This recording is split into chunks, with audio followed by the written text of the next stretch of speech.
ఈ మధ్యకాలంలో ఎక్కడ చూసినా డ్రాగన్ ఫ్రూట్స్ అయితే కనిపిస్తున్నాయి. ఇవి చాలా తక్కువ ధరకు కూడా దొరుకుతున్నాయి. అందుకనే ఈరోజు మనం డ్రాగన్ ఫ్రూట్ జ్యూస్ని అయితే తయారు చేసుకుందాం. నేను పింక్ కలర్ అయితే తెచ్చుకున్నాను. ఇక్కడ చూపిస్తున్న విధంగా డ్రాగన్ ఫ్రూట్ని ఒలవడం కూడా చాలా సులువు.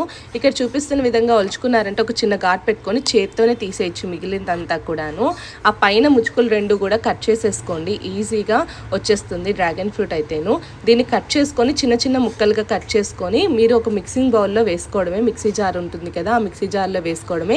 రెండో పండుని కూడా నేను కట్ చేసి ఈ విధంగా వేసుకున్న తర్వాత ఒక 2 టేబుల్ స్పూన్ వరకు పంచదారను అయితే వేస్తున్నాను.